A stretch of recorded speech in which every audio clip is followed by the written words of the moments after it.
আসসালামু আলাইকুম বন্ধুরা, আমি আজকে রয়েছি বাংলাদেশের ইতিহাস ঐতিহ্যে সমৃদ্ধ একটি জেলা জামালপুর। আর জামালপুরের এটি হলো সদর উপজেলা। আজকে সদর উপজেলার সংক্ষিপ্ত কিছু তথ্য আপনাদের সামনে তুলে ধরব। ময়মনসিংহ বিভাগের একটি জেলা জামালপুর, আর এটি হলো জামালপুরের সদর উপজেলা। তো গেট দিয়ে ঢুকলেই আপনি দেখতে পাবেন যে খুব বড় একটি উপজেলা কমপ্লেক্স। তো এখানে উপজেলা কমপ্লেক্সের বিভিন্ন অংশে বিভিন্ন স্থাপনা রয়েছে।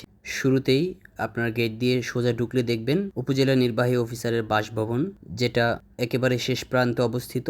এটি যেটি দেখতে পাচ্ছেন, এটি হলো উপজেলা নির্বাহী অফিসারের বাসভবন। আর ঠিক তার কিছুটা পাশেই রয়েছে উপজেলা যেই মূল ভবন, সেই ভবনটি। আর এই যে সামনে দেখতে পাচ্ছেন, এটা হলো উপজেলা চেয়ারম্যানের বাসভবন।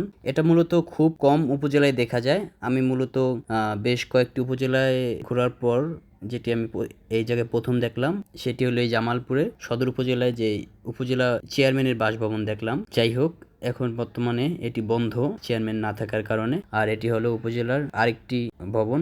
এই যে এটা হলো উপজেলা অডিটোরিয়াম। আর একেবারে গেটের সাথেই রয়েছে উপজেলার যে কেন্দ্রীয় জামে মসজিদ, সেই জামে মসজিদটি। উপজেলায় আপনি ঢুকতে হলে বামে জামে মসজিদ, ডানে অডিটোরিয়াম। তো বন্ধুরা, জামালপুর সদর উপজেলা পর্বের আজকের ভিডিও পর্যন্তই। ধন্যবাদ।